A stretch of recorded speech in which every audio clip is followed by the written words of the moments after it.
আমার একটা বিশ্বাস আছে আগামী বছর আজহারী সাহেবও আসবে, আমিও আসবো, আমরা সবাই মিলে এই ময়দান তাফসীর প্রোগ্রামে জয়েন করবো। ঠিক কিনা বল? আল্লাহ সেই তৌফিক আমাদের সবাইকে দান করুন, সকলে পড়া আমিন। আজহারী সাহেব এই মাহফিলে একটা কথা বলেছিল যে আমাদের জীবনের অনেক একটা লম্বা সময় আমরা কাটিয়ে দেই একে অপরের পেছনে লেগে থেকে। এবং আপনি একটা কথা মাথায় রাখবেন, পৃথিবীতে যখন আপনি সফলতার উপরে উঠবেন সিঁড়ি বেয়ে বেয়ে, পেছনে কিছু কুকুর থাকবে ঘেউ ঘেউ ঘেউ ঘেউ করার জন্য। তবে এটা মাথায় রাখবেন, কোনো মানুষের মন্তব্য আপনার গন্তব্য ঠেকাতে পারবে না। বাদ দিয়ে দেন মানুষের কথা চিন্তা করা। Don't think about people what they think about yourself, you have to think about what Allah think about yourself. মানুষ কি বলে এটা কোনো পড়া করার টাইম নেই। আল্লাহ যদি আমার কয় ভালো, পুরো দুনিয়া খারাপ বললে আমার চারা পয়সা কোনো ক্ষতি হবে না। وَإِن يَمْسَسْكَ اللَّهُ بِضُرٍّ فَلَا كَاشِفَ لَهُ وَإِن يُرِدْكَ بِخَيْرٍ فَلَا رَادَّ لِفَضْلِهِ। যদি আল্লাহ তোমার ভালো করতে চায় কেউ আটকাইতে পারবে না, যদি আল্লাহ তোমার বিপদে ফেলতে চায় কেউ তার বিপদটা আটকায় রাখতে পারবে না। ঠিক কেন বলো যুবক ভাইয়ারা, গাজীপুরের কাশিমপুরের ভাইয়ারা, আসিফ হুজুরের এমন কোন ওয়াজ কি কখনো আপনার সামনে এসেছে যেই ওয়াজে আসিফ হুজুর আর এক হুজুরকে গালি দিয়েছে? সত্যি বলবেন? আমি শুনি আসছে আসছে আসছে আসছে, আজীবনে আসবে না। Challenge, this is my open challenge. কেন আসবে না? কারণ আমি এটা খুব বুঝে গিয়েছি, বদনাম করে নয়, ভালোবাসা দিয়ে গোটা বিশ্বকে জয় করতে হয়। আপনারা সবাই মাওলানা তারিক জামিলের নাম শুনেছেন? Top famous scholar from Pakistan, broad minded personality belong করে। উনি বারবার বলেন যে তুমি যখন ইব্রাহিমকে আগুনে ফেলা হয়েছিল, কবুতর সামান্য একটু পানি নিয়ে এসে বারবার আগুনে ফেলছিল। কবুতর যদি পুরো আগুনে দাও দাও করে চলছে একটা জায়গা, তার সামান্য ঠোঁটের 1 ইঞ্চি পানি থেকে আগুন নিভে? কাশিমপুরের ভাইরা বলে নিভে। তাও কেন সে পানি দিয়েছে জানেন? তারিক জামিল ব্যাখ্যা করছিল, কবুতর 1 ইঞ্চি পানি দিয়ে এটা প্রমাণ করেছে যে আল্লাহ, আমি জালেমদের পক্ষে নই, আমি তোমার নবীর পক্ষে অবস্থান গ্রহণ করেছি। আমিও জানি যে আমার ছোট্ট মতো ছোট্ট মানুষের দ্বারা উম্মতের বিভেদ কখনো আমি দূর করতে পারবো না, এটা আমি জানি, এটা আমি মানি, এটা আমি বুঝি। বাট আমি ইব্রাহিমের সেই কবুতর হতে চাই। আমি সেই কবুতর হয়ে প্রমাণ করতে চাই, এই দেশে ইসলামের রাজ কায়েম করতে হলে ওলামা একরাম যতক্ষণ পর্যন্ত ঐক্যতার ডাক না দিবে, এদেশে ইসলামের রাজ কায়েম হবে না। ইত্তেহাদ লাগবে, ঐক্যতা লাগবে। অতএব অনেক ভাইয়েরা যারা ফেসবুকে মারামারি করেন, দলাদলি করেন, অমুকে আহলে হাদিস, অমুকে মাযহাবী, অমুকে লা মাযহাবী, অমুকে কওমি, অমুকে আলিয়া, অমুকে জামাত, অমুকে চরমোনাই, অমুকে হেফাজত, অমুকে সরসিনা, অমুকে চরমোনাই। মারামারি বাদ দিয়ে দেন। চরমোনাই আমার পরিচয় নয়, আহলে হাদিস আমার পরিচয় নয়, আমার পরিচয় মাযহাবী নয়, আমার পরিচয় কওমি নয়, আমার পরিচয় আলিয়া নয়। আমার প্রথম পরিচয় আমি মুসলমান ঘরের সন্তান। This is my first identity, this is my first identity. ভুলে গেছি আমরা। প্রথম পরিচয় দেয় যে ভাই আমি আহলে হাদিস করি, প্রথম পরিচয় ভাই আমি হানাফি করি। দলাদলি বাদ দিয়ে দেন। আপনি দলাদলি করবেন বাংলার মাটিতে, আর ফিলিস্তিনের ভূখণ্ডে আমাদের লক্ষ মুসলমানের বোমে উড়িয়ে দেয়। ঠিক কিনা বলেন? দলাদলি বাদ দিয়ে দেন। হুজুরদেরকে এটা আমার নসিহত নয়, অনুরোধ। নসিহত করবার যোগ্যতা আমি আসিফের মাঝে হুজুরদের কাছে নাই, হুজুরের কাছে আমার গ্রহণযোগ্যতাও নাই যে আমি নসিহত করবো। তবে আবদার তো করতে পারি, অনুরোধ তো করতে পারি। মিডিয়ার ভাইদেরকে দিয়ে আমি একটা মেসেজ সবার কাছে দিতে চাই, আজ থেকে কোনো হুজুর যদি কাউকে নিয়ে কথা বলে, তার গুণ বলতে হবে আগে, তারপর তার দোষটা বলতে হবে। ঠিক কেনা বলেন? খালি বাজে বাজে কথা বলেন, বাজে বাজে কথা বলেন। আমি রিসেন্টলি একটা ভিডিও দেখলাম, একজন বলতেছে যে অমুকের বক্তাকে ধরে নিয়ে এসে মুখে পেশাব করে দাও। একজন আলেমের ভাষা কি? How can it possible man? Doesn't make any sense. কোথায় গেছি আমরা? জাতি কোথায় গিয়েছে? একজন আলেম যখন বলে আর একজন বক্তাকে নিয়ে এসে ওর মুখে পেশাব করবা, মনে রাখবেন আপনি গ্রামের লোক হতে পারেন, ঢাকায় কিন্তু গুলশান আছে, মিরপুর আছে, বনানী আছে, ধানমন্ডি আছে। শুধু আপনি মুসলমান না, গুলশানেও মুসলমান আছে, ধানমন্ডিতেও মুসলমান আছে। আপনি যখন মাইক নিয়ে এরকম বাজে ভাষায় গালিগালাজ করেন, গুলশানের ফ্ল্যাট থাকে স্মার্ট মানুষটা বলবে ইসলাম কি এটাই নাকি? এটাই কি ইসলাম? তার মনটা ভেঙে যায়। আর এর জন্য প্রথম দায়ী হচ্ছেন আপনি। আপনার জবানের ভাষা সুন্দর না। আপনাকে কে সাহস দিয়েছে এভাবে গালি দেওয়া? আপনাকে সাহসটা দিল কে ভাই? অধিকার আপনাকে কে দিয়েছে? যদি আপনার কোনো সমস্যা, আপনি কল দেন, একে বসে কথা বলেন, মুআমালা করেন। কিন্তু গালি দেওয়ার অধিকার কোনো মানুষের আল্লাহ দেয় নেই, ঠিক কিনা বলেন যুবক ভাইয়ারা? আল্লাহ আমাদের সবাইকে সমস্ত গালিগালাজ, একে অপরের পেছনে লেগে থাকা, এগুলো থেকে আমাদেরকে হেফাজত করুক। সকলেই মন খুলে পড়া আমিন। বলে 1 নাম্বার নসিহত, আজ থেকে অনলাইনে হুজুরদেরকে বেশি বেশি গালিগালাজ করবেন, তাই না? শুনি নাই, গালিগালাজ করবেন। আজকে যে প্রোগ্রামে আসছি কাশিমপুরে, আজকে এখানে অনেক ভাই আছে, I know that very well. এখানে অনেক ভাই আছে যারা আমাকে ফেসবুকে গালিগালাজ করে আছে এবং কমেন্টও করেছে, পোস্টও করেছে যে আমার এলাকায় অমুক জায়গায় ওই হুজুর আসতেছে, এবং অনেক বাজে ভাষায় গালিগালাজ করেছে। মনে রাখবেন, যে গালিগালাজ করে সে তার বংশের পরিচয়টা ওখানেই দিয়ে দেয়। সময় আছে, শুধরে যান, ভালো হয়ে যান, ভালো হয়ে যাও মাসুদ, ভালো হয়ে যাও। তবে এমন একটা দিন আসবে তোমার পিঠে গন্ধলায় কোনো অভাব হবে না, ঠিক কিনা বল? এসব বাদ দিয়ে দেন। আজকে আজহারী সাহেব দেশে নাই, এর সবচেয়ে বড় কারণ হচ্ছে আমরা নিজেরাই। ছোট্ট ছোট্ট ঠুনকে ইস্যুকে সরকারের কান পর্যন্ত আমরা ভারী করে ফেলেছি, ঠিক কিনা বল? ওই হুজুর বলে এই হুজুর অমুকের দল করে, ওই অমুকের দল করে, এই শুরু হয়ে যায় ঝামেলা। হুজুররা দেশে থাকতে পারে না। আর আমাদের দেশে যে হুজুর যুবকদের কাছে যত বেশি জনপ্রিয় হয়ে যায়, সেই হুজুর হুজুরদের কাছে তত বেশি অপ্রিয় হয়ে যায়। বলবে অমুক হুজুর আকীদা খারাপ, হ্যাঁ, ইমান সমস্যা, কথা বলার সমস্যা, তুমি খুব ভালো, ইউ আর কনফার্ম জান্নাতি ম্যান। হ্যাঁ, নিজেরা মনে করে যে হাম কি হোম রে, যে নিজেকে বড় মনে করে তার তো ছোট আর কেউ হতে পারে না, ঠিক কিনা বলো যুবক ভাইরা? আল্লাহ আমাদের সবাইকে ঐক্যতার সঙ্গে কাজ করার তৌফিক দান করুক। সকলেই মন খুলে পড়া আমিন। আচ্ছা, এবার তাকবীর দেন, লিল্লাহি তাকবীর। আল কোরআনের আলো, আল হাদিসের আলো, কোরআন হাদিস যেখানে, আলেম ওলামা যেখানে, গাজীপুরবাসী যেখানে, আল্লাহ কবুল করো। সকলে পড়া আমিন। আমাকে একটি নির্দিষ্ট বিষয় দেওয়া হয়েছে। আলোচনার বিষয়বস্তু হচ্ছে সূরা বাকারার শেষ 3টি আয়াত, 284, 85, 86। এই 3টি আয়াত থেকে আমাকে আলোচনার বিষয়বস্তু দেওয়া হয়েছে। প্রিয় ভাইয়ারা, তাফসীর যেহেতু শুরু করছি, আমি চাই আপনারা একটু আমাকে মনোযোগ দিয়ে শুনবেন। এই ওয়াজ যেন এমন না হয়ে যায় যে আমি ওয়াজ করলাম আর আপনারা সবাই কাঁপায় কাঁপায় বললেন ঠিক বেঠিক সুবহানাল্লাহ। এটা মাহফিল না। মাহফিল হচ্ছে সেটা যেখান থেকে মানুষের জীবনটা পরিবর্তন হয়ে সে বাসায় ফিরে যাবে, ঠিক না? এবং এটার জন্য আমার ওয়াজের প্রত্যেকটা word you have to listen me with full concentration, একদম পরিপূর্ণ মনোযোগ দিয়ে শোনার ট্রাই করবেন। সূরা বাকারার 84, 85 এবং 86 নম্বর আয়াত থেকে আমাকে কথা বলতে বলা হয়েছে। সূরা বাকারার শেষ 2টি আয়াতের একটি ভিন্ন ফজিলত রয়েছে, একটা ভিন্ন মান রয়েছে, সম্মান রয়েছে। আল্লাহর হাবিব সাল্লাল্লাহু আলাইহি ওয়াসাল্লামকে একজন সাহাবী বলল, ইয়া রাসূলুল্লাহ, পুরো কোরআনের ভিতরে সবচাইতে মর্যাদাপূর্ণ সূরার নামটা কি? তিনি বললেন সূরাতুল ইখলাস। ওই সাহাবী বলল, ইয়া রাসূলুল্লাহ, কোরআনের ভিতরে সবচাইতে মর্যাদাপূর্ণ আয়াতের নামটা কি? উনি বললেন আয়াতুল কুরসি। এবার সেই সাহাবী বলল, ইয়া রাসূলুল্লাহ, কোরআনে এমন কোন আয়াত রয়েছে যে আয়াতটা পড়লে আপনি মনে করেন আপনিও লাভবান হবেন, আপনার উম্মত লাভবান হবে? কোন আয়াত রয়েছে? আল্লাহর হাবিব বললেন 2টি আয়াত রয়েছে যেটি পড়লে আমার উম্মত এবং আমরা সবাই লাভবান হব। সে 2টি আয়াত হচ্ছে সূরা বাকারার শেষ 2টি আয়াত। সুবহানাল্লাহ পড়লেন না সবাই? এই 2টি আয়াত কখন নাজিল হয়েছে? হাদিসে আসছে মেরাজের রাতে যখন নবীকে সালাত গিফট করা হয়, নামাজ গিফট করা হয়, তখন নামাজের সঙ্গে আল্লাহ তাআলা নবীজিকে সূরা বাকারার শেষ 2টি আয়াত গিফট করেছেন। সুবহানাল্লাহ পড়েন সবাই। এবং হাদিসে এসেছে যে ব্যক্তি সারা দিন কোরআন তেলাওয়াত করতে পারে নাই, কথা বুঝতে কোনো সমস্যা আপনাদের হচ্ছে? আমার কথা কি বোঝা যায়? যায় যায় যায় যায় মনোযোগ দিয়ে শুনবেন। আল্লাহর হাবিবের হাদিস হচ্ছে যে ব্যক্তি সারাদিন কোরআন তেলাওয়াত করতে পারে নাই ব্যস্ততার কারণে, সে যদি ঘুমানোর পূর্বে সূরা বাকারার শেষ 2টি আয়াত তেলাওয়াত করে, তার সারা দিনের সমস্ত কাফারা মনে করেন এই 2টা আয়াত দিয়ে সম্পূর্ণ হয়ে যাবে, যথেষ্ট হয়ে যাবে। সুবহানাল্লাহ পড়েন সবাই। তাহলে এই সূরা বাকারার শেষ আয়াতের ফজিলত কোরআনে আছে না নাই? আছে।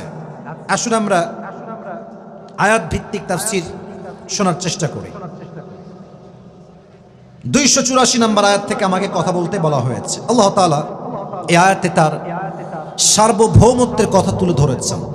সার্বভৌমত্বের ক্ষমতার একমাত্র মালিক একজন। আওয়াজ দিয়ে বলেন তো তিনি কে?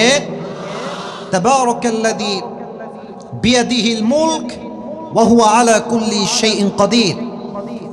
All the praise to our Lord who has all the powers in his hand and he is capable to do anything in this world and the next one. সব ক্ষমতা তার হাতে, তিনি যা চায় তাই করতে পারে। বলেন তো সে সত্তার নামটা কি? আল্লাহ। আল্লাহ তাআলা বলছেন লিল্লাহি মা ফিস সামাওয়াতি ওয়া মা ফিল আরদ।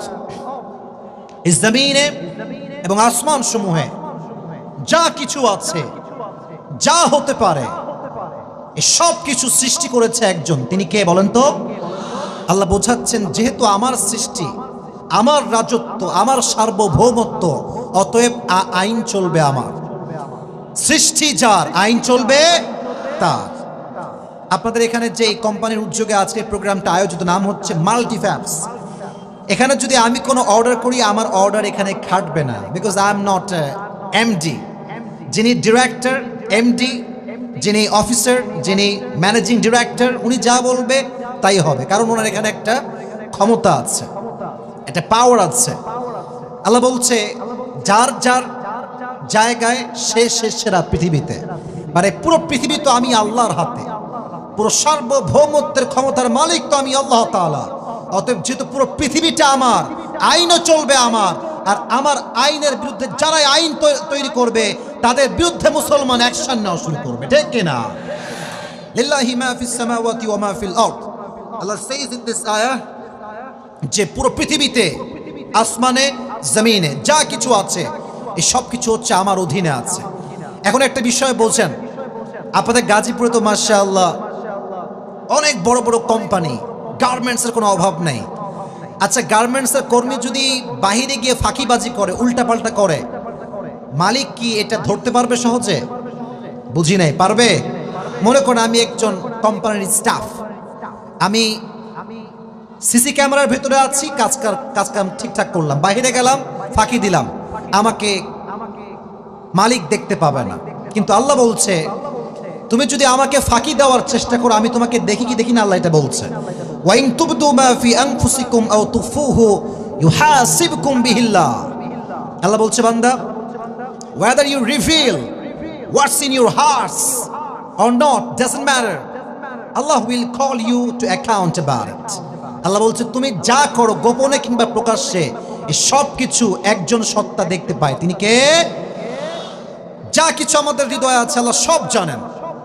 তো এই আয়াত যখন নাজিল হলো, সাহাবা একরাম টেনশন। আল্লাহ, আমাদের মাঝে হৃদয়ে মাঝে মাঝে উল্টাপাল্টা চিন্তা আসে, মাঝে মাঝে অনেকে আমাদের মাঝে এরকম আছে যারা নবীকে নিয়ে বাজে বাজে চিন্তা করে, আল্লাহকে নিয়ে বাজে বাজে চিন্তা, এটা ইট কামস অটোমেটিক্যালি এটা আসে, মাঝে মাঝে আসে। তাহলে এটা কি কোনো গুনাহ হবে কিনা? আল্লাহ বলছে না।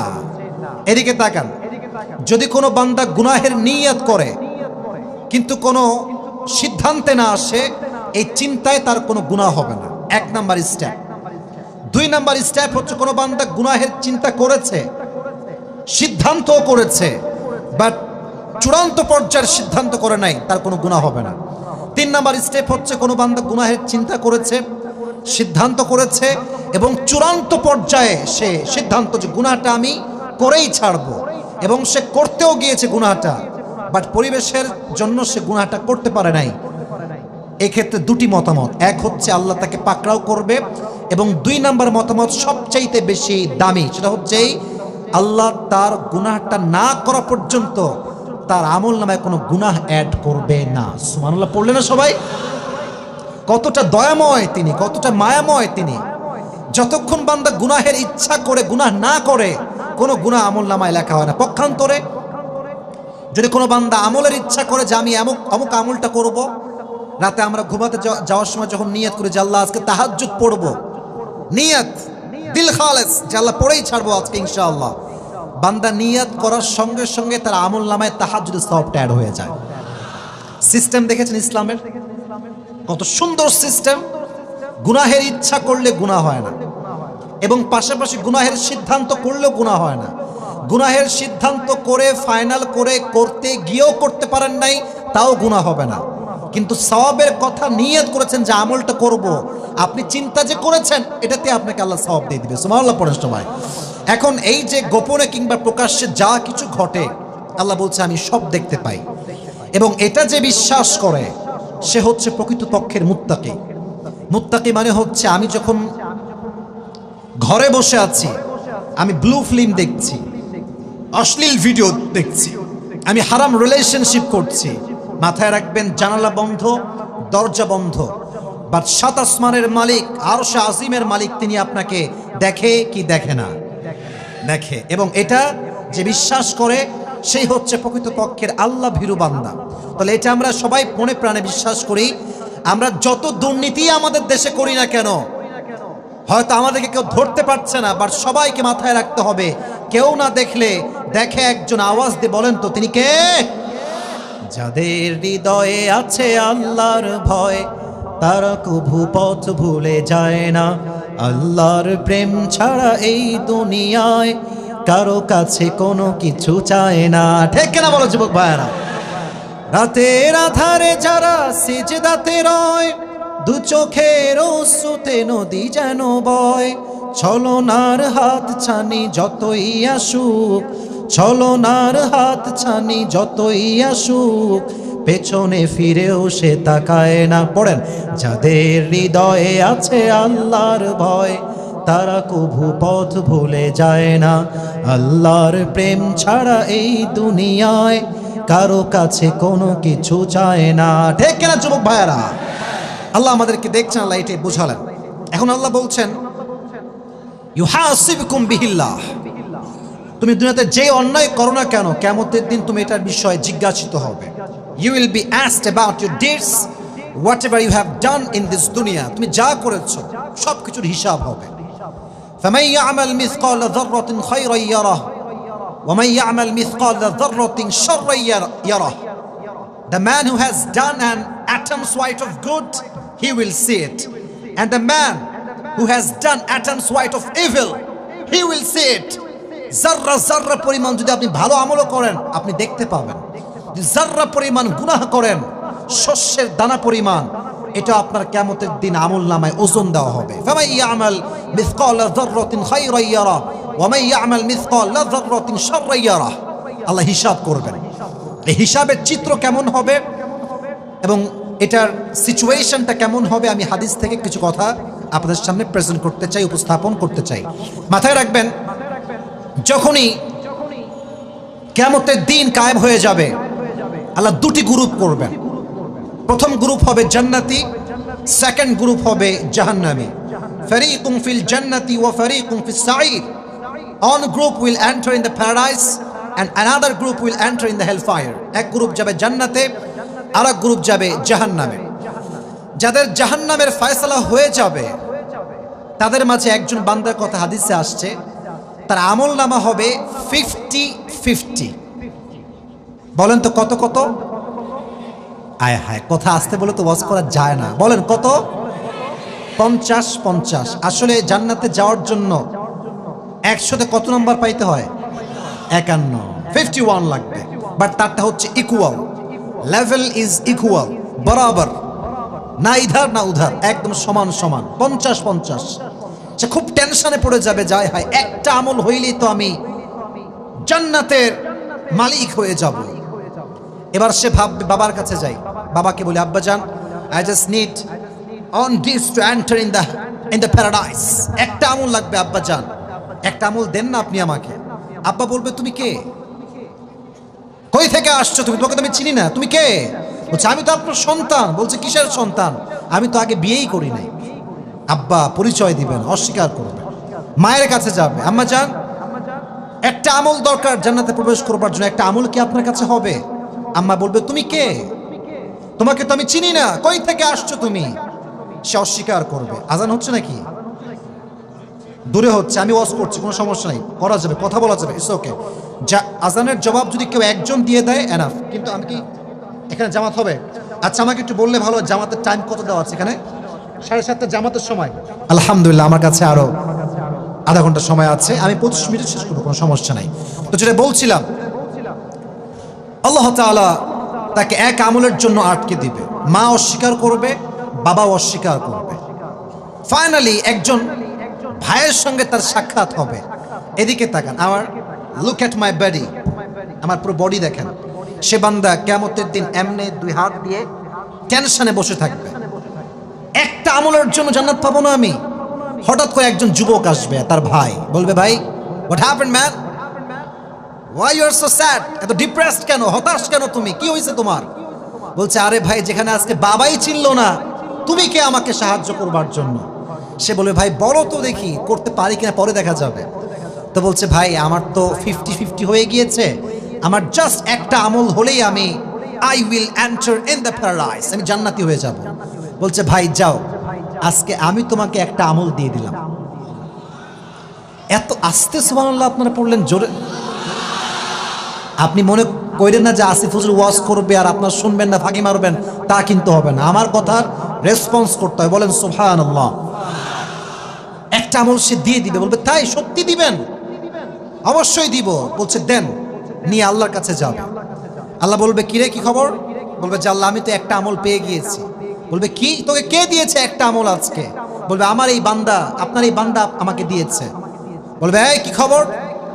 যেখানে মা অস্বীকার করেছে, বাবা অস্বীকার করেছে, তুমি কেন দিয়েছো? Doesn't make any sense. তোমাকে হুশ বুদ্ধি ঠিক আছে? সে বলবে, আল্লাহ সবই ঠিক আছে, তো দিলা কেন? বলছে, আল্লাহ আমার কাছে আছেই মাত্র একটা আমল। Whether I have it or not doesn't matter. I have just on dates. I cannot enter in the paradise. আমি তো জান্নাতি হব না, একটা মাত্র আমার কাছে আমল।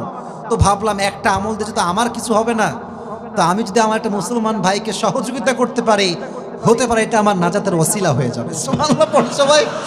আল্লাহ বলবে, ও আচ্ছা, তুমি আজকে আমার চাইতে বেশি রহমান হতে চাও, তুমি আজকে আমার চাইতে বেশি দয়াবান হতে চাও? নো নো নো নো, এটা হবে না। আমার চাইতে দয়াময় কেউ হতে পারবে না।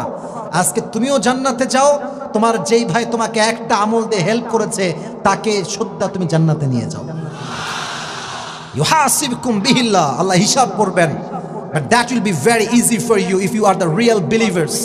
যদি আপনি সত্যিকার অর্থে মুমিন হতে পারেন, আপনার হিসাবটাকে সহজ করে দিবে একজন, তিনি কে? আর একটা ছোট্ট সিচুয়েশন হাদিস থেকে শেয়ার করছি। একজন বান্দার আমল নামা ওজন দেওয়া হবে দুই পাশে। আমাকে দেখা যায় ডান পাল্লা বাম পাল্লা ওজন দেওয়া হবে। তো একবার এমন হবে, একবার এমন হবে, না উঠবে না নামবে, একবার এইভাবে up down up down up down করবে। তো তার রূহটা কাঁপতে থাকবে ভয়ে যে আমি আসলে জান্নাতি হব না জাহান্নামী। হঠাৎ করে সে দেখবে তার ডান পাল্লাটা এরকম ভারী হয়ে গেছে, অবাক হয়ে যাবে, আরে ভারী হইল কেমনে? গায়েব থেকে আওয়াজ আসবে, এটা তোমার ভালো চরিত্র, যেটা তোমাকে আজকে জান্নাতের অধিবাসী বানিয়ে দিয়েছে। সুবহানাল্লাহ পড়েন সবাই। Good character, good character. মা মিন শাইইন আযকালু ইউযাউ ফিল মিজানি ওয়া হুয়া হুসনুল আখলাক। কিয়ামতের দিন সুন্দর চরিত্র মানুষকে তার জাহান্নাম থেকে বাঁচিয়ে জান্নাতের অধিবাসী বানিয়ে দিবে। সুবহানাল্লাহ পড়লেন না সবাই? এখন একটা কথা বাস্তবতা থেকে বলি, চরিত্রে আমাদের প্রচন্ড ভেজাল ঢুকে গিয়েছে, এবং আমি যখন বলি এই কথাগুলো অনেকের গা জ্বলে। আজকালকার অনেক মেয়েরা একাই 3-4টা রিলেশন করে, এটা মিথ্যা না সত্যি? আজকালকার অনেক যুবক একাই 4-5টা মেয়ের সঙ্গে প্রেম করে বেড়ায়, সত্যি না মিথ্যা? তো বললে দোষ হয় কেন? বললে দোষ হয় কেন? আমাকে গালি দিয়ে কোনো লাভ হবে না, আমাকে টিটকারি দিয়ে কোনো লাভ হবে না। অত ইজ্জু মান তাশা ওয়া তুদিল্লু মান তাশা। যারা আল্লাহ সম্মানিত করতে চায়, পৃথিবীর কেউ তার সম্মানে আঘাত করবার কিছু করতে পারবে না, ঠিক কিনা বল? বাস্তবতা থেকে কথা বলি ভাই, এটা বাস্তব কথা।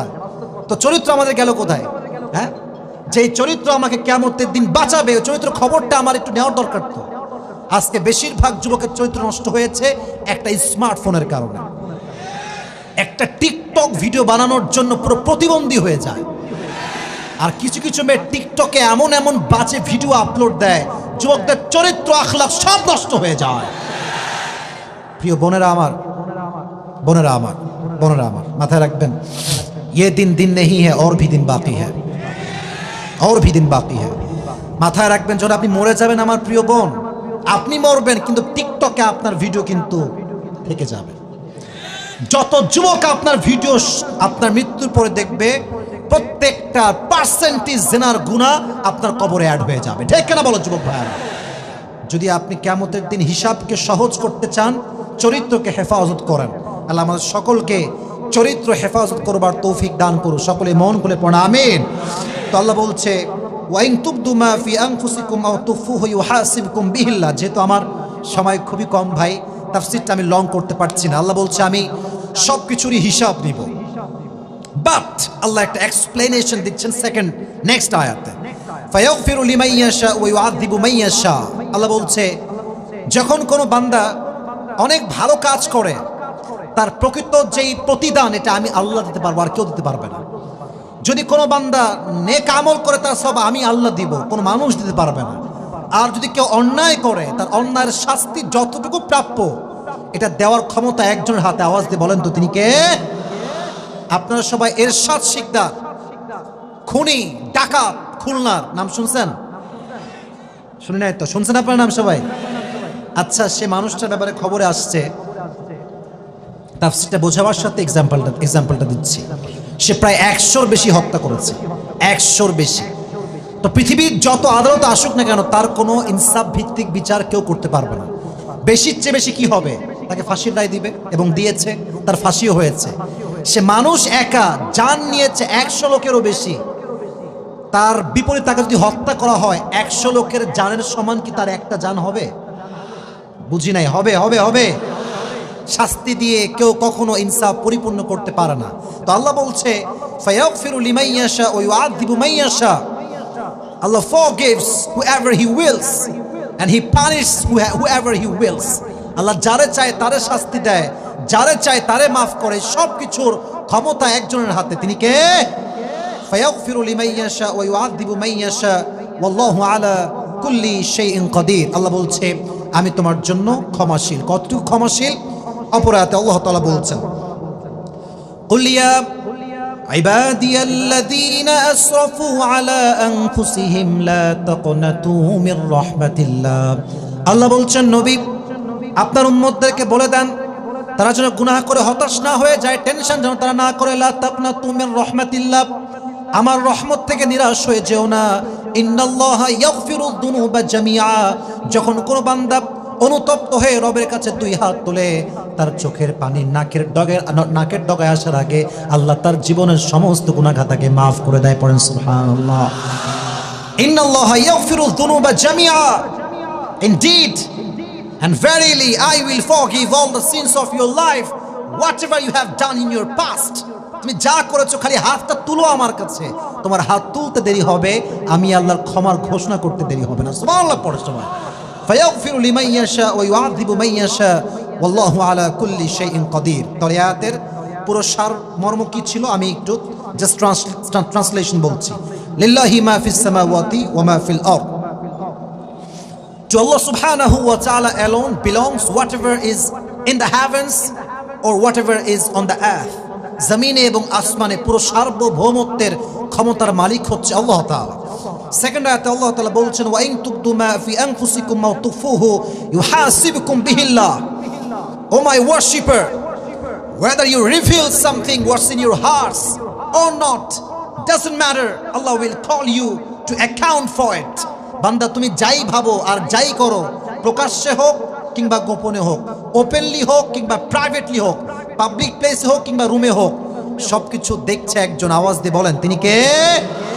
আর আল্লাহ বলছে আমি সব জেনে যাকে চাই তাকেই মাফ করি, যাকে চাই তাকে আমি শাস্তি দেই। ওয়াল্লাহু আলা কুল্লি শাইইন Kadir. I am capable to do anything in this world and the next. আমি সব ক্ষমতার মালিক। সেকেন্ড আয়াত আল্লাহ বলছে আমানার রাসূলু বিমা। সাউন্ডটা একটু বেসটা বাড়ালে ভালো হয়, সাউন্ডের বেসটা স্টেজ থেকে বাড়ালে একটু ভালো হবে। আর 10 মিনিট কথা বলে আমি একটু শান্তি পাবো। আমানার রাসূলু বিমা উনজিলা ইলাইহি মির রাব্বিহি ওয়াল মুমিনুন। আল্লাহ বলছে প্রত্যেকটা রাসূল ঈমান এনেছে। বিমা উনজিলা ইলাইহি মির রাব্বিহি ওয়াল মুমিনুন, whatever he has been revealed to him from his Lord. আল্লাহ যা নাযিল করেছে প্রত্যেকটা নবীর হৃদয়ে তার উপরে বিশ্বাস ছিল কি ছিল না? শুধু নবীরা বিশ্বাস করেন, it's exactly not like that. আমরাও বিশ্বাস করি, আমরা আল্লাহকে বিশ্বাস করি। ওয়া মালাইকাতিহি, We also believe in his angels. Wa kutubi, we believe in his books. Wa rusuli, we believe in his prophets. আমরা রসুলকে বিশ্বাস করি, তার কিতাবকে বিশ্বাস করি, এবং আমরা আল্লাহ ফেরেশতাকে বিশ্বাস সবাই করি কি করি না? এটা ঈমানের কথা ভাই, জবান খুলে বলেন করি কি করি না? আল্লাহ এটাই বলছেন, কুল্লুন আমানা বিল্লাহি ওয়া কুতুবিহি ওয়া রুসুলিহি লা নুফাররিকু বাইনা আহাদিন মির রুসুলিহি, এবং আমরা যত নবী এসেছে কারো মাঝে আমরা দ্বন্দ্ব তৈরি করি না। ওয়া ক্বালু সামি'না ওয়া আতা'না, এবং যারা মুমিন বিশ্বাসী তারা বলে আমরা শুনলাম মানলাম। এই স্লোগানটা সবার থেকে শুনতে চাই। মুমিনদের স্লোগান হচ্ছে শুনলাম, হায় হায় হায় হায়, আবার বলছি, মুমিনদের স্লোগান হচ্ছে শুনলাম মানলাম। ওয়া ক্বালু সামি'না ওয়া আতা'না। কাফেরদের স্লোগান হচ্ছে একদম ডিফারেন্ট, তারা বলে সামি'না ওয়া আসাইনা, শুনলাম মাশাআল্লাহ খুব ভালো, মানলাম না। কাফেরদের স্লোগান। বাট আমাদের স্লোগান হচ্ছে আল্লাহ যা বলেছে, নবী যা বলেছে, ওয়ামা আতাকুমুর রাসূলু ফাখুযুহু ওয়ামা নাহাকুম আনহু ফান্তাহু, whatever he forbids abstain from it, whatever he brings to it take it।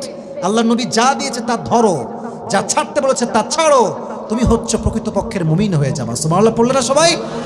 লা নুফাররিকু বাইনা আহাদিন মির রুসুলিহি ওয়া ক্বালু সামি'না ওয়া আতা'না গুফরানাকা রাব্বানা ওয়া ইলাইকাল মাসির। এবার শেষ আয়াতে আল্লাহ বলছে, তোমরা বলো যে আল্লাহ তোমার কাছে আমরা ক্ষমা চাই এবং তুমি হচ্ছে আমাদের সবচেয়ে বড় সাহায্যকারী। এটা হচ্ছে সেকেন্ড আয়াত এবং তার ট্রান্সলেশন, লাস্ট আয়াত। এটা আমি তাফসীর করতে চাই শেষ মুহূর্তে, বাট এটা তাকবীর দিয়ে মনো মাইন্ডটা একটু ফ্রেশ করতে চাই। সবাই একটু কাশি দেন। এবারে তাকবীর দেন সবাই মিলে, লিল্লাহি তাকবীর। হয়নি, এতগুলো মানুষ, হাজার হাজার মানুষ, এই সাউন্ড কি হয়? একটু জোরে সরে দেন না, লিল্লাহি তাকবীর। এমনি হাত তুলেন সবাই, লিল্লাহি তাকবীর। আল কোরআনের আলো, আল হাদিসের আলো, কোরআন হাদিস যেখানে, আলেম ওলামা যেখানে। আসুন শেষ আয়াতের তাফসীর শুনি। লা ইউকাল্লিফুল্লাহু নাফসান ইল্লা উসআহা। Allah does not require of any soul more than what it can afford. বান্দা যা করতে পারে তার আউট অফ ক্যাপাসিটি, তার সাধ্যের বাহিরে আল্লাহ কিছু তার চাপিয়ে দেয় না। উস এর অর্থ হচ্ছে প্রশস্ততা। মানে কি? প্রশস্ততা। আল্লাহ বললেন লা ইউকাল্লিফুল্লাহু নাফসান ইল্লা উসআহা। আল্লাহ কেন বললেন? আচ্ছা এদিকে তাকান তো আমার দিকে। প্রত্যেক দিন কয় ওয়াক্ত নামাজ ফরজ? কথা বলেন না তো আপনারা, বলেন তো কত ওয়াক্ত? 5 ওয়াক্ত। এটা কি আমাদের আযান নাকি? কয় ওয়াক্ত বলেন ভাইয়ের আমার? 5 ওয়াক্ত। আচ্ছা বলেন তো, প্রথমত যখন নামাজকে ফরজ করা হয়েছিল তখন ছিল কত ওয়াক্ত? 50 ওয়াক্ত। 50 থেকে 45, 45 থেকে 40, 35, 30, 25, 20, 15, 10, 5 আসছে। আল্লাহ বললেন যেহেতু 50 ফরজ ছিল কমায় দিলাম, আমার যেই বান্দা 5 ওয়াক্ত পড়বে আমি আল্লাহ থেকে 50 ওয়াক্ত নামাজের সওয়াব দান করব। 5 ওয়াক্ত নামাজ, এটা কি আমাদের সাধ্যের বাহিরে না সাধ্যের ভিতরে? ভিতরে। উসআহা, প্রশস্ত। এখন বলেন পুরো দিনে 5 ওয়াক্ত নামাজ পড়তে বেশির চেয়ে বেশি কতক্ষণ লাগে? 1.5 ঘন্টা? আচ্ছা 1 ঘন্টা বা 1.5 ঘন্টা, এর বেশি লাগে না। আচ্ছা 2 ঘন্টা ধরলাম, যান 2 ঘন্টা। পুরো দিনে মোট কয় ঘন্টা আমরা পাই? 24। বলেন কয় ঘন্টা ভাই? 24 ঘন্টা। আর নামাজের জন্য মাত্র 1.5 ঘন্টা। আল্লাহ বলছে তোকে আমি দিয়েছি প্রশস্ত সময়, আর বলেছে আমাকে তুই সামান্য সময় দে। উসআহা, প্রত্যেকটা বিধান আল্লাহ নাজিল করেছে প্রশস্ততার সাথে। এবার বলেন পুরো বছরে কয় মাস? কত? বলেন কয় মাস? 12 মাস। জোরে বলতে হবে ভাই, 12 মাস। রোজা ফরজ কয় মাসে? 1 মাস। 11 মাস ছুটি, খাও পিও জো চাহে করলো, কিন্তু একটা মাস আমাকে সময় দাও। উসআহা, প্রশস্ত সময় তোকে আমি দিয়েছি, আর আমি সামান্য সময় তোর থেকে নিয়েছি 1 মাস। রোজার বিধান গেল। আচ্ছা মেয়েরা যে বোরকা পরে এটা কি সহজ না কঠিন? আবার বলেন সহজ না কঠিন? এটা আগে কঠিন বলতো অনেক মহিলারা, নারীবাদীরা, কিন্তু করোনা ভাইরাস আসার পরে বোঝা গিয়েছে বোরকা কখনো কঠিন কোনো বিধান হতে পারে না, ঠিক কিনা বলেন? যখন করোনা ভাইরাস আসলো, চীনের প্রত্যেকটা ডাক্তার যা আছে এমন মাস্ক, কপাল ঢাকা, চোখ ঢাকা, নাক ঢাকা। যারা বলতো নাক ঢাকলে নাকি দম বন্ধ হয়ে আসে, যেই মেয়েরা বলতো, তারাও আজকে মাস্ক পরে রাস্তায় ঘুরে বেড়ায়, ঠিক কিনা বলেন যুবক ভাইয়েরা? যেই মেয়েরা বলে যে পারবো না, বোরকা হবে না, কেন? অনেক মেয়ে বলে, দেখবেন, আমার কথা কি বোঝা যায়? বলবে যে বোরকা পড়লে আমার দম বন্ধ হয়ে যায়। আবার অনেক মেয়ে বলবে যে বোরকা পরবো বাট মুখ খোলা থাকবে, কেন? বলছে এখানে হিজাব পড়লে নাকের নিঃশ্বাস আমি নিতে পারি না। বোন আমার, বোরকা পড়লে আপনার নিঃশ্বাস বন্ধ হয়ে যদি যায়, তাহলে মাস্ক পড়লে আপনার নিঃশ্বাস বন্ধ হয় না কেন? এত আস্তে ঠিক বললেন কেন আপনারা? ও, উপরে ফিটফাট, ভেতরে সদর ঘাট। হ্যাঁ, বোরকা পড়লে দম বন্ধ হয়ে যায় আর মাস্ক পড়লে দম বন্ধ হয়ে যায়, যায় না। এটা স্পষ্ট বাটপারি ছাড়া কিচ্ছু হতে পারে না। বোরকাকে বাদ দিয়ে মাইনাস पे আপনি বিপর্যয় ঘুরবেন, জান্নাতি হয়ে যাবেন, কনফার্ম জান্নাতি नहीं हो सकता यार, ये नहीं हो सकता। আল্লাহ বলছে লা ইউকাল্লিফুল্লাহু নাফসান ইল্লা উসাহা, যা বিধান দিয়েছি সাধ্যের ভিতরে, সাধ্যের বাহিরে কিছুই নয়। এবার বলেন, ইসলাম এটা কি কঠিন না সহজ? ইউরিদুল্লাহু বিকুমুল ইউসরা ওয়ালা ইউরিদু বিকুমুল উসরা। আল্লাহ সব কিছু সহজ করেছেন, কঠিনতা আল্লাহ, কাঠিন্যতা আল্লাহ চায় না, সব কিছু ইসলামে সহজ। এবং ইসলাম যে গোটা বিশ্বে একটা শ্রেষ্ঠ ধর্ম, এর সবচেয়ে বড় কারণ হচ্ছে ইসলাম মানা কঠিন না সহজ। সুবহানাল্লাহ পড়লেন আপনারা সবাই? কত সহজ আল্লাহর হাবিব বুঝিয়েছেন।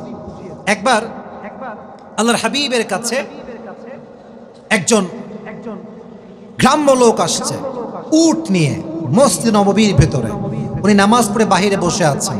ওই লোকটা মসজিদে ঢুকে উট বেঁধে, যেখানে নামাজ পড়ে মুসলমানরা, ওই জায়গায় পেশাব করা শুরু করছে। আমরা হইলে কি করতাম? যদি আপনাদের এই মসজিদে পেশাব করতে এসে মায়েরা ঠ্যাং ভেঙে দিতাম, ঠিক কিনা বলেন যুবক ভাইয়েরা? তো সাহাবা একরাম খুব রাগ, কি সাহস, মসজিদ নববীর ভিতরে পেশাব, কত বড় সাহস এই ছেলের। সবাই মারতে যাবে না, বলছে খবরদার, থামো থামো, স্টপ, ওর গায়ে হাত তুলো না, থামো, ওরে করতে দাও, ওকে মন মতো পেশাব করতে দাও। ও মন মতো পেশাব করছে। পেশাব করে যখন আসবে বের হয়ে উট নিয়ে, নবীজি বলে এইদিকে আসো, তুমি কি করলা এইটা? বলছে নবীজি আমি তো এই কাজ করছি। তো বলছে তুমি কোন জায়গায় করছো, তুমি কি জানো? বলছে না, তা তো জানি না। বলছে যে এটা তো আমাদের ইবাদত গাহ, এখানে তো আমরা নামাজ পড়ি, আমরা আমাদের স্রষ্টাকে ডাকি। তো বলছে আয় হায় হায়, তাদের ইবাদত গাহে আমি পেশাব করলাম আর আমার সাথে নরম আলাপ, তো সুন্দর কথা। বলছে আপনি কে? বলছে আমি হচ্ছি শেষ জামানার, আখির জামানার পয়গম্বর, আমি হচ্ছি শেষ নবী। তো বলছে আপনার দাওয়াত কি? বলছে আমার দাওয়াত হচ্ছে কালেমা, আল্লাহর উপর ঈমান আনা। বল যে মানুষের ব্যবহার এত সুন্দর, সে মানুষ আমার কালেমা পড়ায় দিলে আমি আজকে খুশি হয়ে যাব। সুবহানাল্লাহ পড়ে সবাই। জায়গায় সে কালেমা পড়ে মুসলমান হয়ে গিয়েছে। সুবহানাল্লাহ পড়ে সবাই। তো নবী চাইলে তাকে আঘাত করতে পারতেন, তুমি কত বড় সাহস, তুমি মসজিদের ভিতরে পেশাব করো। না না না, আঘাত করেন নাই, কারণ ইসলাম এটা কাঠিন্যতা শেখায় না, ইসলাম শেখায় সহজ কেমনে করা যায়, ঠিক কিনা বলো যুবক ভাইয়ারা? ইসলাম হচ্ছে সহজ। আর একটা ছোট্ট হাদিস বলি, বিয়ের ক্ষেত্রে মোহর দেওয়া, ইজ ইট সুন্নাহ অর ফরজ? ফরজ। বলেন এটা কি বলেন বলেন বলেন? ফরজ।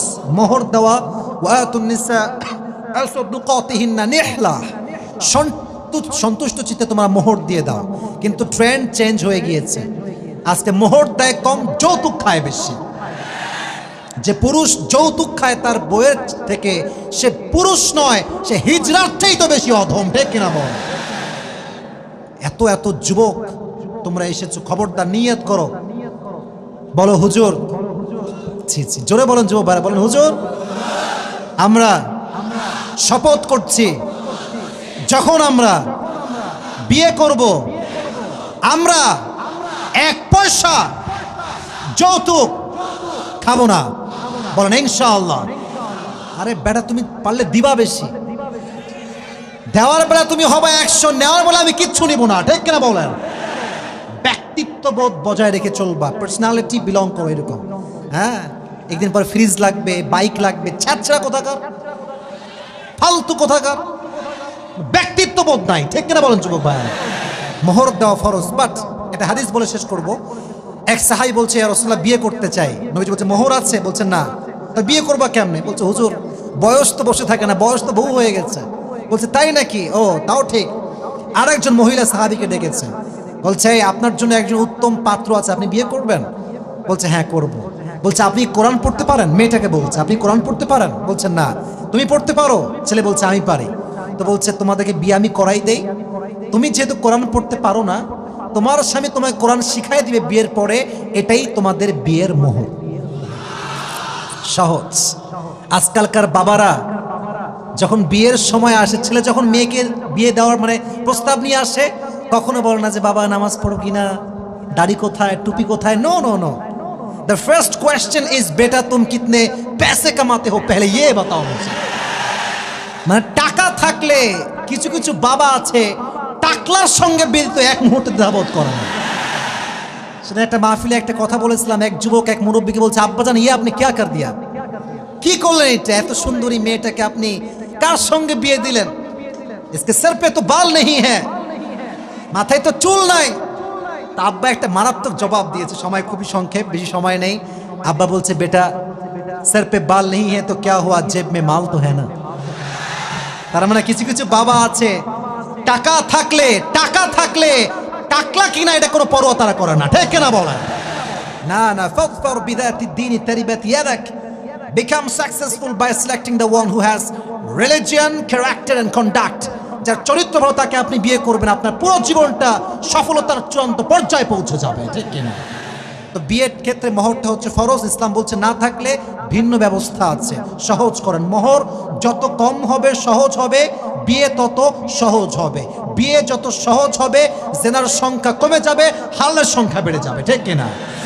লা ইউকাল্লিফুল্লাহু নাফসান ইল্লা উসআহা, আল্লাহ সাধ্যের বাইরে কোনো কাজ বান্দাকে দিয়ে করায় না। লাহা মা কাসাবাত ওয়া আলাইহা মাকতাসাবাত, যে যেমন আমল করবে সে তেমন তার ফলাফল পাবে। কেউ যদি ভালো কাজ করে অল দ্য, কোনো সমস্যা ওদিকে প্লিজ আওয়াজ করবেন না, বাঁশি দিলে আবার মনোমায় নষ্ট হচ্ছে। লাহা মা কাসাবাত ওয়া আলাইহা মাকতাসাবাত, আমি যদি ভালো কাজ করি আমি তার সওয়াব পাবো, আমি যদি খারাপ কাজ করি আমি তার প্রতিদান পাবো। এটা হচ্ছে আয়াতের ট্রান্সলেশন। আল্লাহ বলছে দোয়া করো আমার কাছে, দোয়া শেখাচ্ছে, দোয়াটাই হচ্ছে শেষ কথা।